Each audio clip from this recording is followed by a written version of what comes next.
to the 49ers First and 10 podcast presented by Cisco. I'm your host, Brianna McDonald. I'm with 49ers team reporter Lindsey and 49ers insider Jesus Zarate joining in online. Jesus, thanks for joining us. How you feeling? Very good. Thanks for having me. Very excited to talk about minicamp. Exactly. Football just wrapped up day 2 of mandatory minicamp. Lindsey, we're going to share all the details you were at practice view those days. What was the energy like out there? Is there a fresh vibe? Are people excited to be back out playing football? I think it's a couple things. So definitely it's just that carryover from off-season workout programs. This team is feeling good. They're feeling healthy. They're feeling energetic about the work that's in front of them. And then also, too, as we talk about minicamp, it was 2 days and definitely kind of last day of school vibes, because after this, of course, the team is going on a 40-ish day break. They'll come back for training camp, but they're going to have some time off. Obviously, they'll still all be working out individually. I think that's like something really all of the players do, but it's just a break away from the facility and that structure. Everybody gets their mind right, and then really kind of the season unofficially starts with training camp. Yeah, exactly. We heard from a few people during mandatory minicamp. The first two that come to mind when I'm talking about this next point are veteran Trent Williams and head coach Kyle Shanahan. They talked about the difference in tone from this offseason to last offseason. They're two completely different offseasons. Last year, it was the shortest you could possibly get. This year, it's the longest you could possibly get. Jesus, what did they have to say about the difference between the two? Yes, that's definitely very positive. That's what they were mentioning, like Trent Williams. So obviously, they had a longer off season, so we even get to see Trent Williams at this time of the year, right? At OTAs and obviously in minicamp. So yeah, they mentioned that about the longer off season, which I think is something positive, because almost all the players that so far have been in press conferences. The coaches have mentioned the longer offseason and say it has something positive, because they all been itching to get back to the practice field. Exactly. And Trent also said this is the first mandatory minicamp he's been at in about 10 years. But he said, every offseason is different. What's it like? What stood out to you the most in those 2 days of practices, seeing Trent, Bosa, and Christian McCaffrey out on the field? I think specifically with Trent Williams, obviously he is one of the more senior veteran players. He's in his mid-30s, but he always gets questions of like, are you going to keep playing? When do you see the end? And I see him, and the whole rest of the team sees him. He's energized. He's high spirits, good vibes. He's looking in shape, as head coach Kyle Shanahan said. So I'm like, why don't we just let him play? Exactly. He's looking good. And I do think one thing that stood out to me that he said is that youthful energy that has come from the new faces, the free agents, the 11-person draft class that the 49ers have. It's infused that excitement and energy that maybe you lose a little bit of that when you're, in year 15, 16 in the league. So, I think all of that it just leads to the good energy, obviously with McCaffrey just healthy this offseason, which is something, he battled through injuries in 2024. And then Bosa, looking like himself, and I don't think you would expect anything different. Exactly. We also got to see more of the rookies. Lindsey, I want to know, what are your early impressions of this class? Who's injured? Who's out on the field? What's the state of the 2025 rookie class looking like? Yeah, so not to sound any alarms, I think especially with minicamp being short, the guys were not in pads. Just a couple, I think nicks and bruises, really just not things you need to worry about. But Michael Williams had, I believe, a tight hamstring, so definitely a reduced workload. You saw him doing some individual drills, but really pretty minimal for him. And then also Marquise Siegel, I don't think he's expected to be really practicing with the team until training camp. Other than that, there's some other injuries that we can go over. But for the rookie class so far, looking good. I think Jordan Watkins has been an early standout for a lot of people, just looking really comfortable and explosive early on. Obviously, again, this is a non-contact practice, but I think just early flashes are good to see. Yeah, Jesus, Trent Williams said that this class has some steals. Who do you think stands out to you? Who flashes out on the field? Well, like Robert Saleh said on Wednesday, right, on his press conference, it's very hard to evaluate right now because they obviously don't have the pads on. But what we're looking at so far I really like what I have seen from Jordan Watkins, the rookie wide receiver. I think he looks really good. He's been catching most of the passes he had a chance to get. Also, he looks really fast. Remember, that was one of his main attributes when the 49ers drafted him. So I really like what I've seen from him. And then on the defensive line, side of the ball, on the defensive side of the ball, I like also a lot what I've seen from guys like CJ West. Like his hands are like really strong. So yeah, I'm looking forward to training camp when they get the pads on to be able to see those skills better. Yeah, speaking of the defensive side of the ball, we've got some big news in the Bay. The 49ers have acquired defensive lineman Bryce Huff from the Philadelphia Eagles in exchange for a mid-round pick in the 2026 NFL Draft. Lindsey, when you first heard this news, what did you think for our D-line? I think just more additions to the D-line is that was what the 49ers were looking to do this offseason. I think a very good get.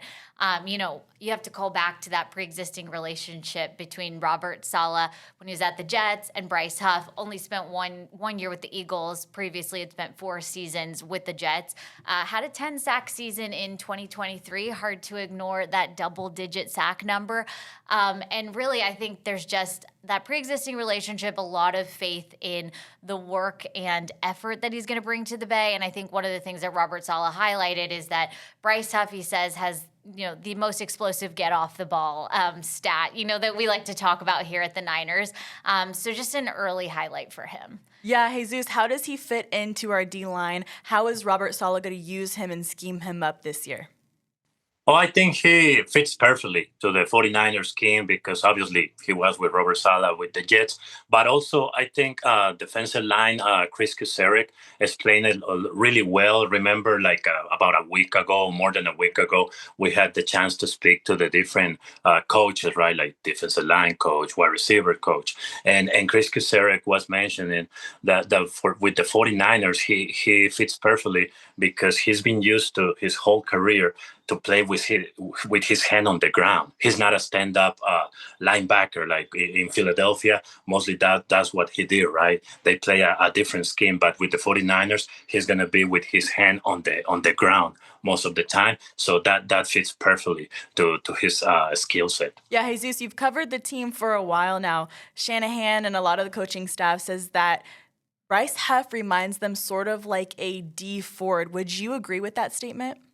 Yeah, definitely, because even Kyle Shanahan went into detail, right? He mentioned that on Tuesday in his press conference that he's like the best get off the ball guy that they had since D4. So that caught my attention because obviously I remember when they had D4 back in 2019 and they went to that Super Bowl in Miami. It was amazing, right? So much speed coming off the edge, and then also Chris Kucerek mentioned the same thing. He didn't compare it to D4, but he said he spoke about his get off ability. I even talked to him about that, and yeah, he said he loves his speed.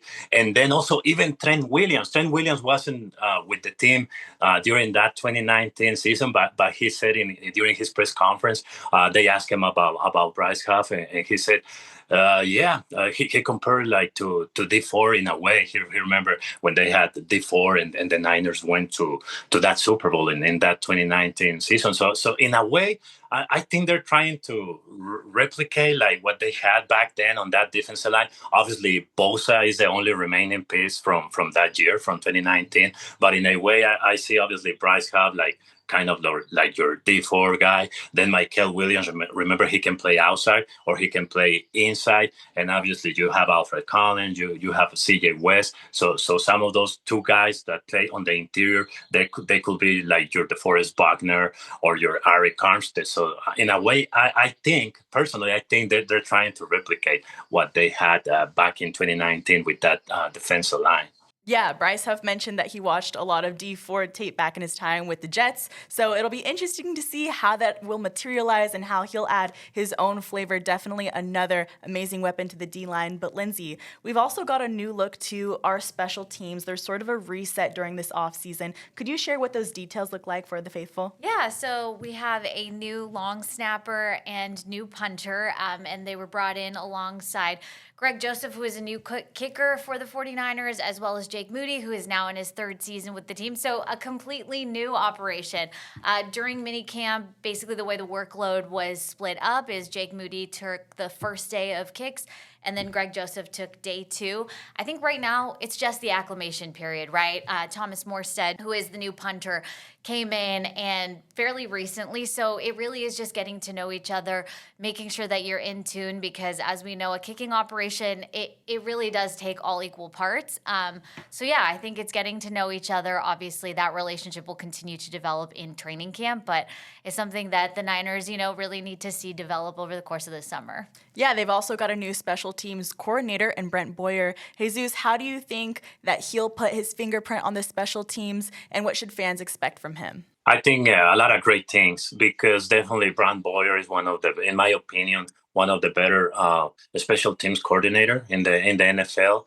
And when we had a chance to talk to him, I think it was before OTA started. Like he talked to the media, and he was saying some the things like really interesting. Like he mentioned that his philosophy is to obviously make his guys love playing special teams, like, because a lot of them can make a career out of playing special teams in the league. For example, the guys have really good special teams before even Brown Boyer got to the team, like George Odom. In the past, we had Raheem Mostert, who for the most part was a special teams guy. Then he found a way to become a very solid running back in the league. So yeah, he was speaking about that passion that you need to have to play a special team. So I think we're gonna see a lot of energy, a lot of passion on that unit. Awesome. Yeah, we've covered the defense. We got a new look at our special teams unit. Let's talk a little on offense. Some of the biggest stories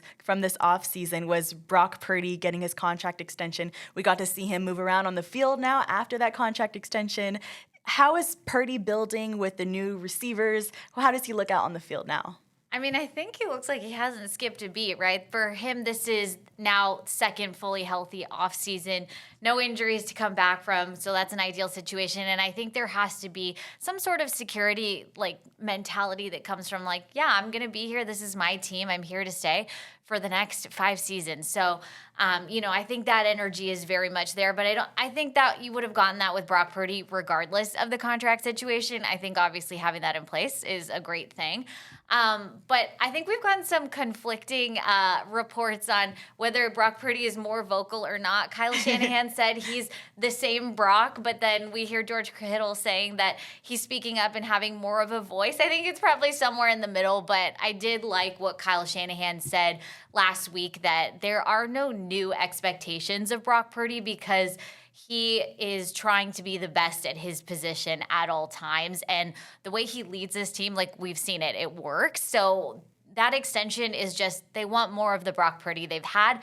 And that Brock Purdy continues to build every offseason. And I do think some benefits that he said that Ricky Pearsall and Jacob Cowing went to train with him in Jacksonville. So obviously there's chemistry building there. He had great things to say about the rookie Jordan Watkins, and also really good things to say about Demarcus Robinson, who's coming this offseason as a free agent from the Rams.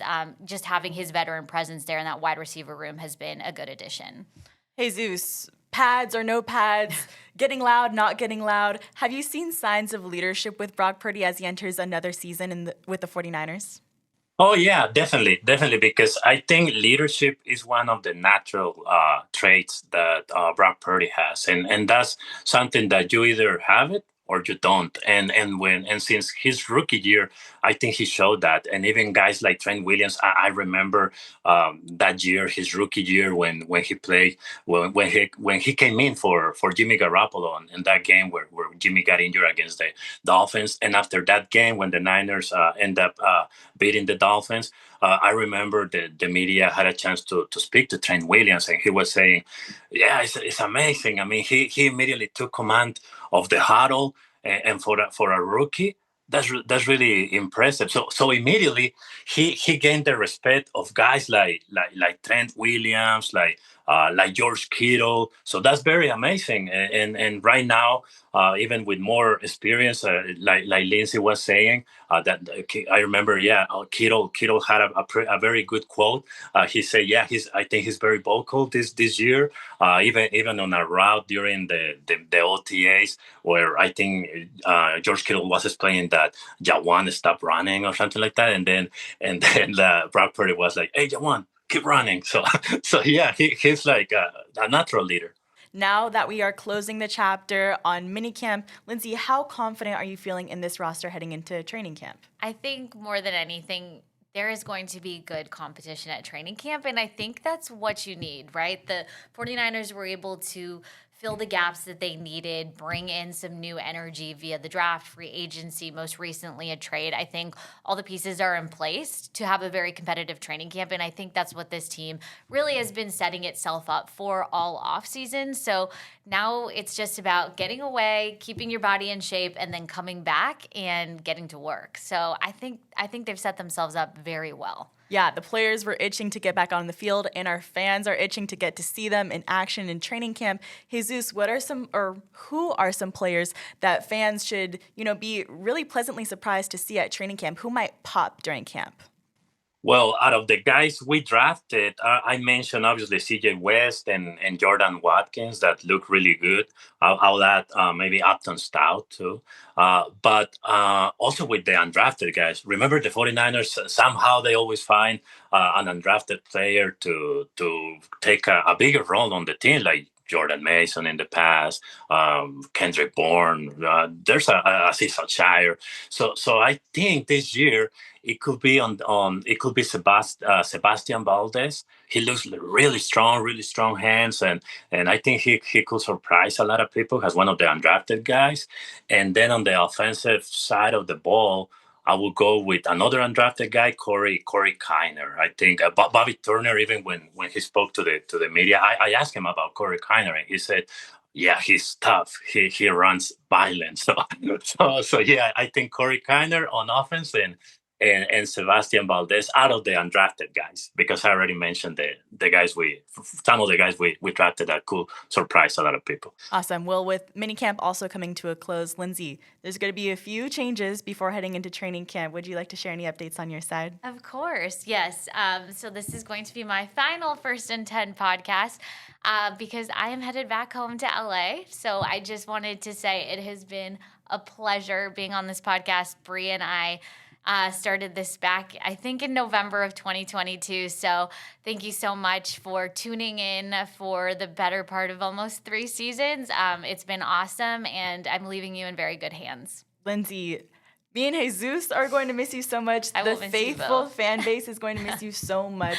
We are so excited to cheer you on in the next chapter. Jesus. Thank you. Yeah, we're going to miss you definitely a lot, Lindsey. I mean, we really appreciate all you do, and you're definitely we're going to miss you a lot. I don't want to hear, I hate to say like goodbye and It's not a goodbye. Not goodbye. It's just you. I plan on coming back to at least be a fan of one game. So, or maybe even another guest on a First and 10 podcast. Maybe a special guest. You never know. We'll definitely need to call you up and pick your brain on your expertise. But Lindsey, thank you so much. And to our fans out there, we are also taking a quick break during our summer break. Those 40 days that our players are also taking. So we'll be sure to get back to you during training camp, but that'll do it for today's episode. Be sure to subscribe on YouTube, Apple Podcasts, and Spotify. Turn on those notifications so you don't miss when we're back. And Faithful, we'll see you next time. Bye.